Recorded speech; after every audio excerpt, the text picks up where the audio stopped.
En la penumbra de una conversación a medias, don Juan levantaba apenas la voz, como si nombrar a Mescalito demasiado claro fuera romper un hechizo. Nunca lo explicaba del todo.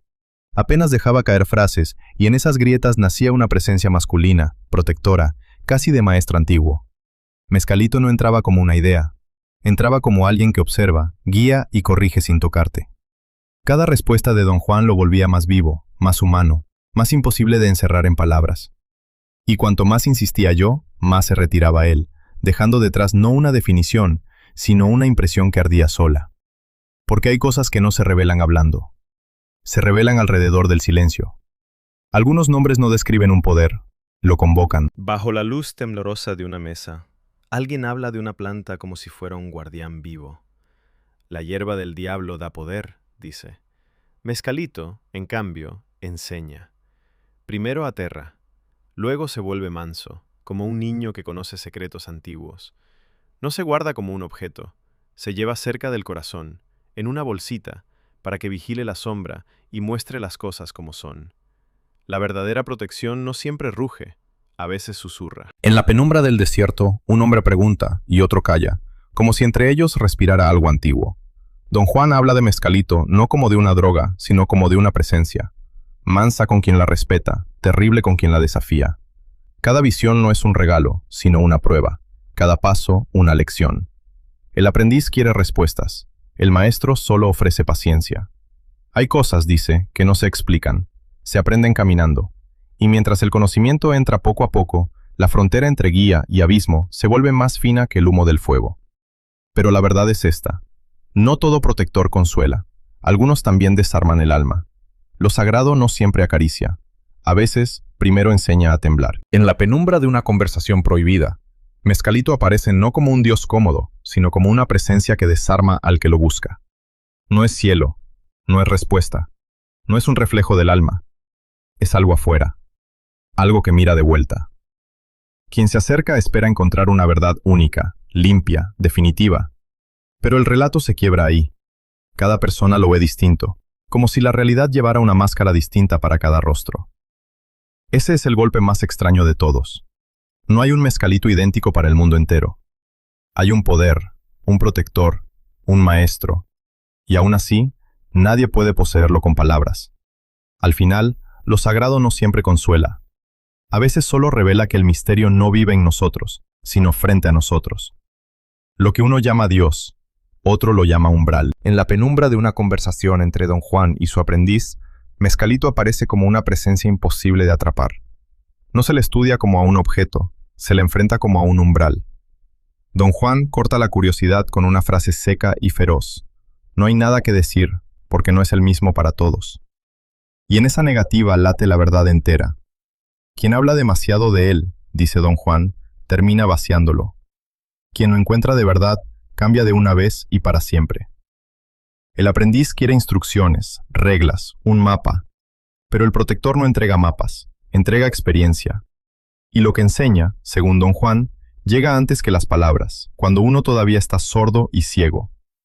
Hay maestros que explican, y hay otros que te rompen la idea de entenderlos. Mescalito aparece como una presencia imposible de atrapar. A unos como un hombre, a otros como una luz que late en la oscuridad. Los que apenas lo rozan creen que cambia de rostro sin descanso, como si el misterio se burlara de ellos. Pero don Juan dice otra cosa. Para quienes de verdad lo conocen, Mescalito no improvisa. Se vuelve constante. A veces camina entre ellos con apariencia humana. A veces no deja más que un resplandor puro, desnudo, sin figura. Y aún así, no traiciona su forma. La lección es extraña y feroz. Lo más profundo no necesita disfrazarse para imponerse.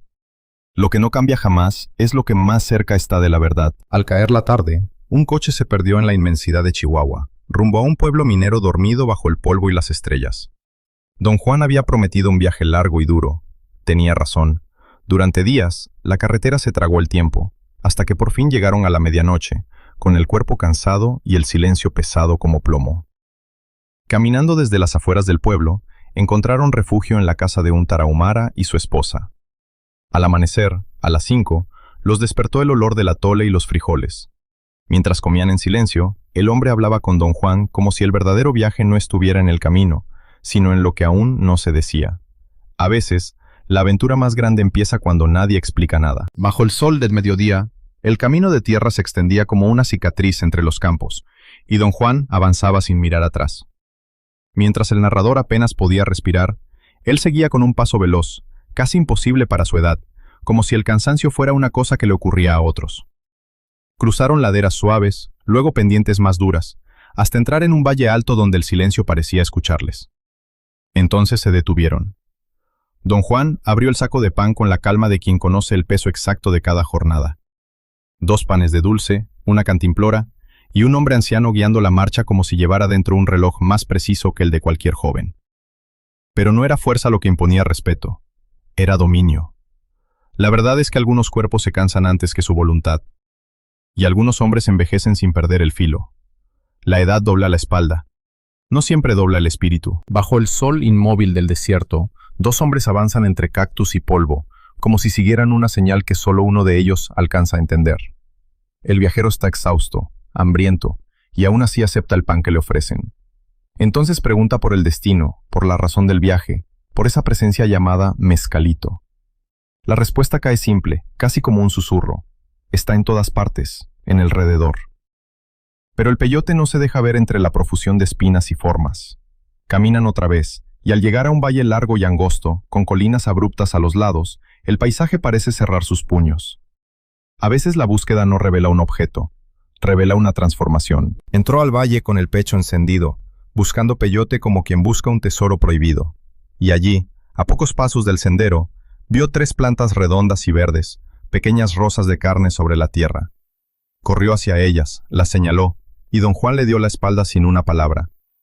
En ese instante, entendió que no estaba aprendiendo a encontrar una planta, estaba aprendiendo a ver. Durante el resto de la tarde caminaron en silencio, entre piedras afiladas, cactos y lagartijas que saltaban como chispas vivas, y él pasó junto a decenas de peyotes sin atreverse a romper el silencio otra vez. Porque a veces el error no es no ver lo que está delante de ti. El error es creer que mirar basta. A las 6, la montaña nos cerró el paso, y el valle quedó abajo, largo y mudo, como una cicatriz de piedra. Don Juan subió a una saliente, dejó su saco y se sentó con una calma que me inquietó más que el hambre. Yo ya pensaba en volver al pueblo. No quedaba comida, y el mezcalito seguía ahí, pesado en mis manos y en mi mente. Pero él chasqueó los labios y decidió otra cosa. Pasaríamos la noche allí. Entonces miré el paisaje de nuevo. La pared de roca a la izquierda parecía una frontera antigua. A la derecha, el valle ya no era llano ni simple, sino un mar de cerros y protuberancias, como si la tierra ocultara un lenguaje secreto.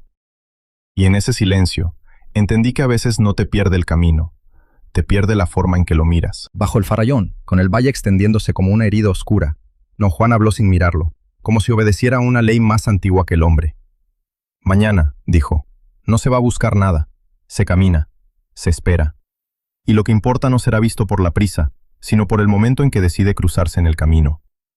No era una lección sobre un objeto, sino sobre poder, sobre quién domina a quién. Don Juan sabía que señalar es romper el hechizo, que nombrar demasiado pronto es espantarlo vivo. Por eso insistía, solo él podía recogerlo, no por fuerza, por relación. Entonces vino el golpe silencioso. El aprendiz quería controlar el misterio, y el maestro le recordó que algunas cosas no se toman, se reciben. Hay verdades que se pierden en el instante en que intentas atraparlas. Bajo el polvo del desierto, una conversación cambia de forma y se vuelve misterio. Nadie le enseñó a Mescalito al hombre, tampoco hacía falta. El protector mismo fue su maestro. Y cuando preguntaron si aquel poder era una persona con quien se pudiera hablar, la respuesta llegó seca, casi sagrada. No. No hablaba como un hombre, enseñaba de otra manera. Una vez, durante un juego silencioso, el aprendiz entendió algo sin entenderlo del todo. Solo después supo que ya había recibido la lección. Porque el secreto no estaba en las palabras, sino en la atención. Y tal vez la revelación más profunda no llega cuando algo habla, sino cuando por fin aprendemos a escuchar. Entre las rocas ardientes y el polvo inmóvil, una conversación se volvió más pesada que el sol del desierto. Yo quería respuestas, quería tocar el borde de lo inexplicable con preguntas, pero él sonrió con una malicia serena y me empujó hacia otra dirección. No me preguntes a mí, pregúntale a él. Luego se apartó, caminó hasta un arroyuelo y se lavó el rostro como si estuviera entrando en un templo invisible. Llenó la cantimplora, enjuagó la boca y aún así no bebió. Cuando intenté hacerla yo, me detuvo con un gesto breve, casi ritual. En ese momento entendí que no todo conocimiento se arranca hablando. Hay verdades que solo llegan cuando uno aprende a callar. A veces, el maestro no responde, te obliga a escuchar. Al caer la tarde, don Juan me entregó la cantimplora y caminó de vuelta a la saliente como si conociera el paso secreto de la montaña. Nos sentamos otra vez, espalda contra el farallón, mirando el valle hundirse en la bruma. Le pregunté si podíamos encender un fuego. Me miró como si hubiera pedido quebrar una ley sagrada. Dijo que esa noche éramos huéspedes de Mescalito y que él nos daría calor. Entonces sacó 2 cobijas delgadas de algodón, dejó una sobre mi regazo y se envolvió con la otra, cruzando las piernas en silencio. Abajo, el valle ya se borraba y la oscuridad subía despacio, como agua. En ese instante entendí que no siempre el abrigo viene del fuego. A veces viene de rendirse al misterio. Hay noches en que el mundo no se enciende, te observa. Don Juan permanecía inmóvil frente al campo de peyote, mientras el viento le golpeaba el rostro como una advertencia antigua. A su lado, el crepúsculo no era simple luz que se apagaba, era una grieta, una frontera viva entre 2 realidades. Él lo dijo en voz baja, sin volverse, como si nombrara un secreto que la tierra llevaba siglos guardando. Entonces el cuerpo cedió, la mente se abrió, y una emoción extraña subió con fuerza, tan intensa que casi obligaba a llorar. Sobre la roca dura, el hombre cambió de postura una y otra vez, hasta sentarse con la cobija sobre los hombros, y allí, en una comodidad inesperada, se hundió en el sueño. A veces la puerta no se abre con una llave. Se abre cuando el mundo deja de parecer sólido. Bajo una oscuridad cerrada, don Juan me llamó con una voz tan baja que parecía venir de la tierra misma. Apenas podía distinguir su silueta mientras descendía de la saliente, y yo lo seguía a tientas, tragado por el farallón y el silencio. Allí, sentado contra la roca, abrió una bolsa de cuero y vertió en el suelo unos botones secos de peyote, como si estuviera desenterrando un secreto antiguo. Luego tomó uno entre los dedos, lo frotó con paciencia, casi con ternura, y empezó a canturrear en voz muy baja. Todo parecía inmóvil. Entonces soltó un grito brutal, agudo, primitivo. ¡Ahí! Y en ese instante, la noche dejó de ser oscuridad y se convirtió en umbral. Hay momentos en que el mundo no cambia de lugar, cambia de naturaleza. En la oscuridad, un hombre vio cómo una pequeña planta cambiaba el peso del aire. Don Juan le acercó el saco, señaló el botón de peyote y lo llevó a la boca con una calma casi ritual. El otro dudó, frotó el botón entre los dedos y el miedo empezó a subirle por la garganta. La noche parecía inclinarse a su alrededor. Entonces llegó el alarido, un grito imposible, como si hubiera salido de otro cuerpo. El shock le golpeó el estómago, las fuerzas le fallaron y sintió que caía hacia atrás, al borde del desmayo. Pero el verdadero abismo no estaba en el suelo. Estaba en descubrir que, a veces, una puerta sagrada no se abre con la mente, sino con el temblor del alma. La tarde se cerraba sobre el desierto, mientras el polvo y el silencio parecían respirar con nosotros. Metí en la boca el botón de peyote y lo masqué, tragando el amargor de la tierra. Don Juan tomó otro de la bolsa con una calma antigua, canturreó apenas, y se lo llevó a los labios como si obedeciera a una ley invisible. Una y otra vez, la bolsa pasaba de mano en mano, 5 veces, como un ritual medido por el pulso del viento. Entonces llegó la sed. Alcé la cantimplora, pero él me detuvo con una sola frase: solo lávate la boca, no bebas, vomitarás.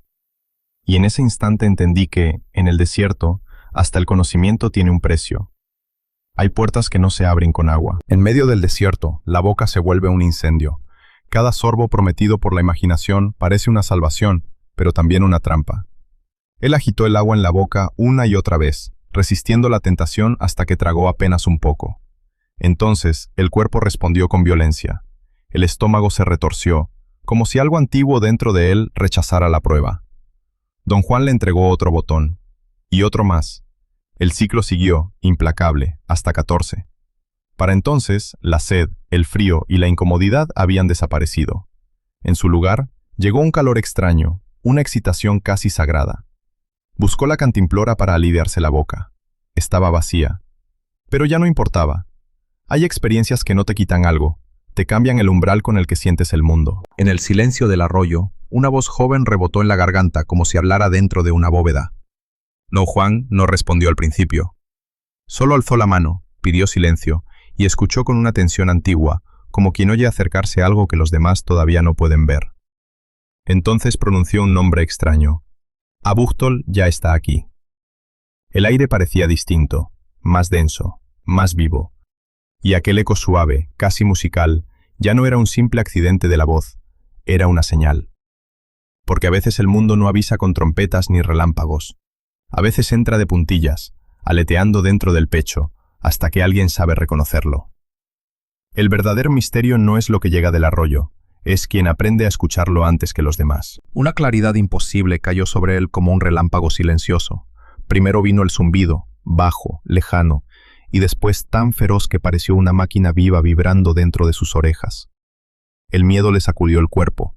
Temblaba, pero su mente estaba más despierta que nunca, fría, limpia, despiadadamente lúcida.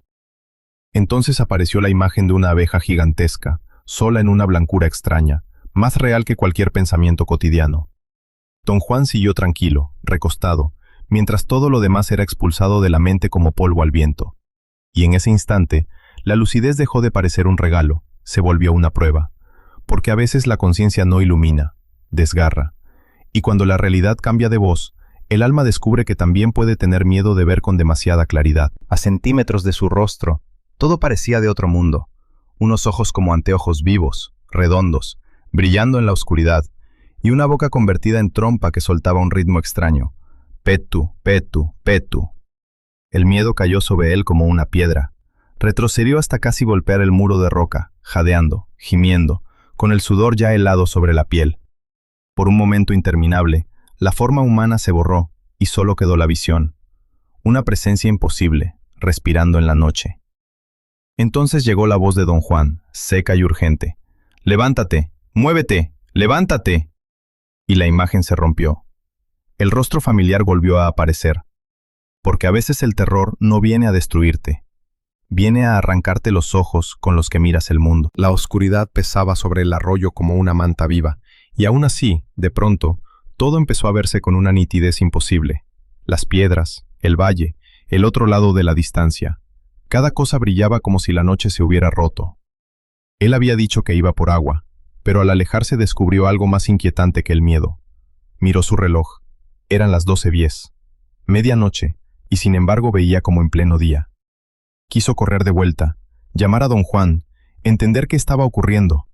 Entonces comprendió que no era el paisaje el que cambiaba. Era él. Hay momentos en que el mundo no se ilumina. Se desvela tu manera de verlo. En la arena, bajo una luz que venía y se iba como un sueño enfermo, un hombre descubrió que podía ver en la oscuridad. Distinguía los guijarros, el borde de la costa, incluso los cambios mínimos del aire. Pero la noche no era fija, respiraba con su pecho. Con cada diástole, el mundo se encendía. Con cada sístole, volvía a hundirse. Brillante. Negro. Brillante otra vez. Entonces, mientras intentaba entender ese prodigio imposible, el extraño sonido regresó desde algún lugar cercano. Sus músculos se tensaron. Porque hay revelaciones que no traen consuelo, sino advertencia. Cuando el cuerpo empieza a mandar sobre la realidad, el terror ya está despierto.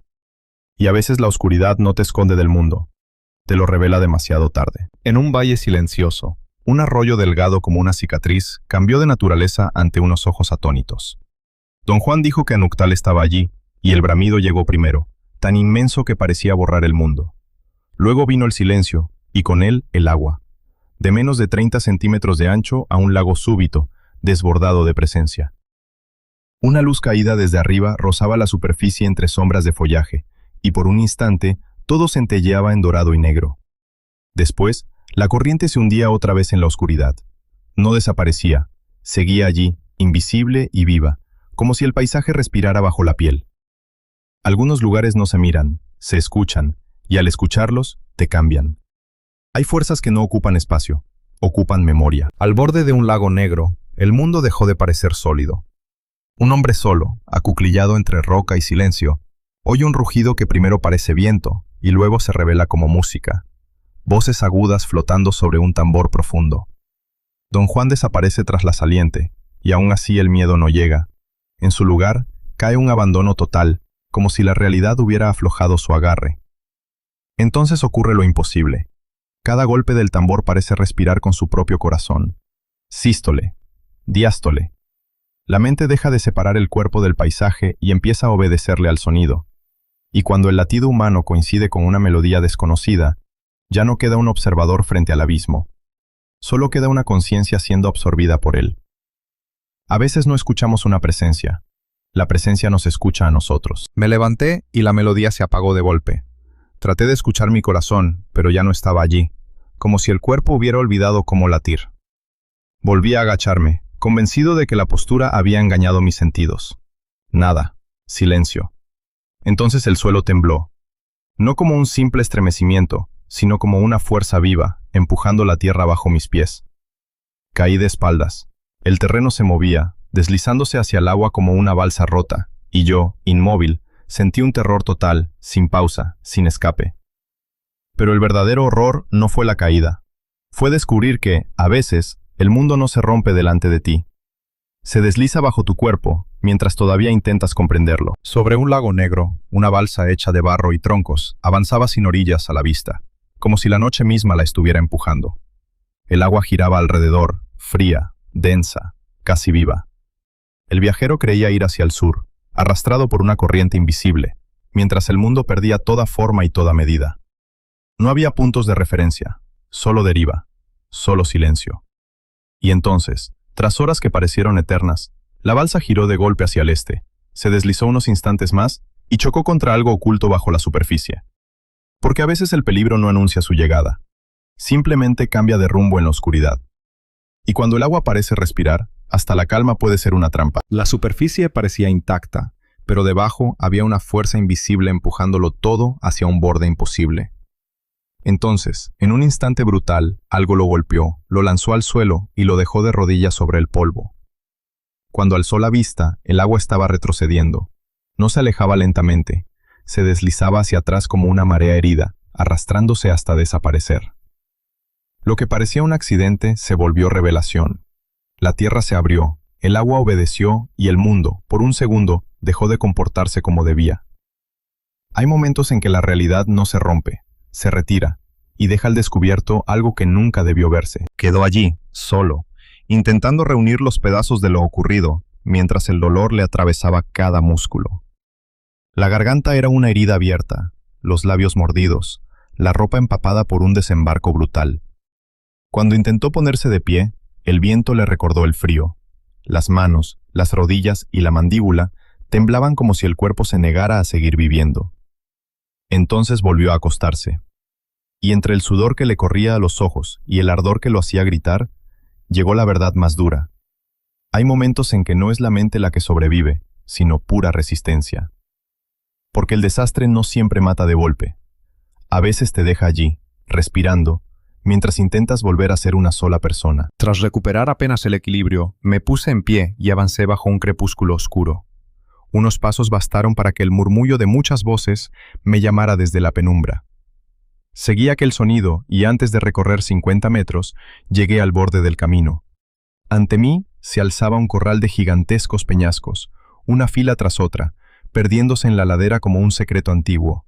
Y entonces surgió la música. No era ruido, ni canto, ni eco. Era un fluir preciso, ágil, casi imposible, como si la montaña respirara en notas. Me quedé inmóvil. Porque a veces la belleza no aparece en un escenario abierto, sino escondida detrás de la piedra, y cuando la encuentras, ya no vuelves a escuchar el mundo igual. Al pie de un peñasco, en el silencio seco del desierto, apareció un hombre sentado en la tierra, medio oculto por la sombra. El narrador se acercó despacio, hasta quedar a unos pocos metros, y entonces aquel rostro giró. Sus ojos eran agua viva, enormes, dorados y negros, como si la noche hubiera aprendido a brillar. La cabeza, puntiaguda como una fresa, y la piel verde, cubierta de verrugas, parecían arrancadas de una planta sagrada. No era solo una visión, era un choque entre el mundo visible y otro más antiguo, más hondo, que apenas se deja mirar. Y cuanto más fijo se vuelve ese instante, más se entiende la verdad. A veces, lo extraño no llega para asustarnos, llega para revelarnos que la realidad siempre tuvo una grieta. Lo invisible también tiene rostro. En aquella habitación, un hombre joven sintió como una mirada le cerraba el pecho, como si el aire se hubiera vuelto piedra. Cayó de rodillas y el mundo empezó a deshacerse en un zumbido lejano. Entonces oyó una voz suave, primero como viento entre hojas, luego como una canción imposible. «¿Qué quieres?», parecía preguntar. Y él respondió con su vida entera. Habló, lloró, tembló. Cada palabra era una confesión arrancada al borde del abismo. Pero cuando se acercó, aquella presencia apartó los ojos por un instante y levantó la mano, como si le mostrara algo más antiguo que el miedo. «Mira», decía la melodía, y en ese gesto el joven entendió que algunas visiones no destruyen el cuerpo, desmantelan el alma. La verdadera oscuridad no siempre ruge. A veces simplemente te mira de vuelta. En medio de la mano se abría un agujero redondo, oscuro como un pozo en la noche. Me asomé y me vi a mí mismo, viejo, débil, encorvado, mientras chispas brillantes giraban alrededor de mi cuerpo como un presagio. Entonces 3 de esas chispas me golpearon, 2 en la cabeza y una en el hombro izquierdo. Por un instante, aquella figura se enderezó dentro del agujero, quedó recta, y luego se desvaneció con el vacío. Mescalito volvió sus ojos hacia mí.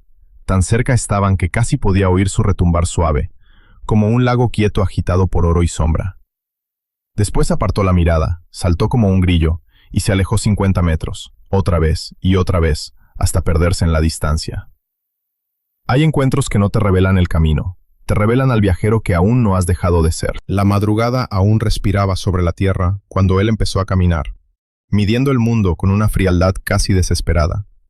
Buscó montañas lejanas, tomó los puntos cardinales como si fueran una brújula secreta, y siguió convencido de que el norte quedaba a su izquierda. Pero el día fue abriéndose sin pedir permiso. Poco a poco, la oscuridad perdió su poder, y aquella visión nocturna, que lo había acompañado, se disolvió con la luz. Miró el reloj. Eran las 8. A las 10 llegó de nuevo a la saliente de la noche anterior. Allí estaba don Juan, dormido en el suelo, como si nada en el mundo hubiera cambiado. Y a veces, esa es la verdadera frontera entre la razón y el misterio. No donde uno se pierde, sino donde descubre que el mundo siguió intacto mientras él se transformaba. Al mediodía, don Juan se levantó como si obedeciera a una llamada antigua. Ató un saco de lona al pecho del narrador y le ordenó seguirlo entre el polvo y el silencio. No quería más explicaciones, ni recuerdos, ni rodeos. Solo una cosa importaba: si Mescalito había estado cerca. Cuando oyó que casi podía tocarlo, cambió el aire del lugar. Entonces habló de cortar al ente y de recibirlo con las manos, con una delicadeza casi sagrada. Pero en ese instante, la enseñanza dejó de ser palabra y se volvió riesgo. Porque hay presencias que no se entienden con la cabeza, se sostienen con todo el cuerpo. Algunos buscan respuestas, otros aprenden a cargar lo sagrado sin romperlo. Bebieron un poco de agua y siguieron caminando bajo el sol inmóvil del desierto. Al borde del valle, don Juan dudó apenas un instante, como si escuchara una brújula invisible. Luego avanzó en línea recta hacia cada planta de peyote, se acuclilló con una delicadeza casi sagrada y cortó el botón con su cuchillo corto y cerrado. Sobre la herida esparció azufre puro, como si cerrara una puerta en la tierra. Después me lo entregaba con ambas manos, y yo lo recibía del mismo modo, obedeciendo un orden antiguo que no admitía descuido. Allí no había prisa, solo precisión, silencio y respeto. Porque hay hombres que toman de la naturaleza, y otros que la tratan como a un altar. Y en esa diferencia vive toda la sabiduría. Bajo el sol inmóvil de la meseta, un saco de peyote crecía como una piedra viva sobre la espalda. Cada paso exigía disciplina, no tocar la tierra, no rozar las matas, no perder ni un solo botón. 65 botones se volvieron 110, y el peso terminó por doblar el cuerpo de quien los cargaba. El aire era seco, la caminata eterna, y la voz del guía repetía la misma orden como un rezo de supervivencia. Entonces quedó claro que no se trataba solo de recoger peyote, se trataba de obedecer al paisaje. Porque en ciertos desiertos, un error mínimo no cuesta comodidad, cuesta respeto, y a veces, también, el camino de regreso. Bajo el polvo del sendero, don Juan habló como si nombrara una fuerza antigua. Mescalito volvía a la tierra, y los sacos se volvían pesados por su tristeza. No era una carga cualquiera. Si tocaban el suelo, dijo, la puerta se cerraría para siempre. El caminante avanzó con las correas clavadas en los hombros, sintiendo una presión brutal en el pecho y en la espalda, hasta que casi echó a correr detrás de don Juan. Y entonces, de golpe, el peso se deshizo. La carga se volvió ligera, esponjosa, casi viva. Él pudo alcanzar a su maestro, jadeando, mientras recibía la explicación. Ya habían dejado la morada de Mescalito. Pero el verdadero misterio no era el peso.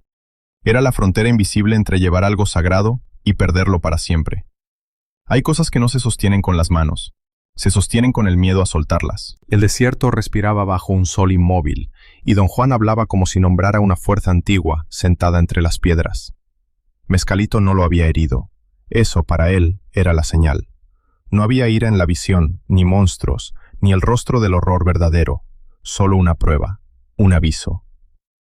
Carlos había cruzado un umbral sin saberlo, y en ese filo entre el miedo y la compasión, algo lo había medido en silencio. Don Juan lo sabía. Hay encuentros que destruyen, y otros que apenas rozan la piel para ver si el alma tiembla o permanece en pie. Pero el verdadero peligro no era la aparición. Era la confianza de creer que uno está listo antes de estarlo, porque a veces lo sagrado no salva ni condena, solo decide si te deja pasar. Y cuando eso ocurre, el miedo ya no es el enemigo, es la puerta. En el polvo caliente del desierto, Carlos se arrodilló ante algo que no podía nombrar. El miedo le cerró la garganta, y aún así creyó estar confesando sus pecados a Mescalito. Cuando todo terminó, pensó que había rozado la muerte, pero don Juan vio otra cosa, no una amenaza, una lección. Según él, Mescalito fue bondadoso. Le mostró una escena, una respuesta vestida de misterio. Carlos quiso traducirla de inmediato, arrancarle significado como si fuera una piedra, pero ya era tarde. El terror había borrado la pregunta exacta. Sin la pregunta, la respuesta se deshace. Entonces llegó el quiebre. Don Juan le hizo buscar en su memoria, y Carlos solo encontró vacío. A veces no fallamos por no recibir una señal. Fallamos porque llegamos demasiado asustados para entenderla. La verdad más dura no siempre se revela en palabras. A veces se pierde en el momento en que dejamos de escuchar. En la penumbra de una conversación, don Juan habló como quien protege una llama del viento. No ofrecía una lección, ofrecía una frontera. Decía que ciertas canciones no se aprenden robándolas, porque una palabra repetida sin permiso pierde su alma. Para él, las canciones eran un lazo vivo entre el protector y el aprendiz, una herencia hecha de silencio, paciencia y respeto. Y había una promesa más extraña todavía. Algún día, cada persona recibiría sus propias canciones, no prestadas, no copiadas, sino reveladas cuando estuviera lista. Entonces la advertencia cayó con peso de ley antigua. El verdadero saber no se toma, se recibe. Y lo que pertenece a otro, aunque sea hermoso, se vuelve veneno cuando se arranca de sus manos. En la penumbra, don Juan habla como si cada palabra pudiera despertar algo antiguo. Le dice al aprendiz que hay nombres que no se pronuncian, no se invocan, no se exhiben, no se domestican. Un nombre verdadero, explica, no es una etiqueta, es una llave. Y una llave abre puertas que el orgullo jamás debería tocar. Por eso el protector no se juega. Por eso mirar no es lo mismo que entender. En ese mundo, llamar a alguien por su nombre puede ser un acto de poder, o una forma de rendirse ante él. Don Juan lo sabe, y por eso su advertencia cae como un cuchillo en la oscuridad. Hay fuerzas que solo responden al silencio, y hay secretos que, una vez nombrados, dejan de pertenecer a quien los dice. Bajo el polvo caliente del desierto, una figura invisible espera a cualquiera que se atreva a llamarla. Mescalito no elige a sus buscadores, simplemente responde. Y por eso parece un protector, abierto, accesible, casi compasivo. Pero hay una trampa en su generosidad. Los brujos guardan sus poderes como una llave secreta. Mescalito, en cambio, se ofrece a todos. Sin embargo, quien se acerca buscando ganancia fácil, sin esfuerzo ni respeto, no encuentra un regalo, encuentra una prueba, y esa prueba puede romperlo. Porque no todo lo que responde a tu llamado te pertenece. Hay fuerzas que protegen solo cuando dejas de querer usarlas. Quien llega para sacar provecho sale herido. Quien llega con verdad vuelve transformado. Bajo el desierto inmóvil, don Juan habla como si nombrara una ley antigua. Mescalito, dice, primero se aparece como hombre, luego como luz. No cambia para quien lo ha aceptado por entero. No es un premio para los curiosos. Es una presencia que exige firmeza y una vida tan honesta que no pueda mentirse a sí misma. Porque llegar a ese punto no depende del deseo, sino del carácter. Hay quienes buscan visiones, Él exige verdad. Y la verdad, en este relato, no reluce, pesa. Es caminar sabiendo cada paso, sin disfraz, sin ruido, con la certeza nítida de estar vivo. Al final, Don Juan deja la lección más dura de todas. La realidad no se conquista con hambre, sino con integridad. Una vida verdadera no se presume, se sostiene.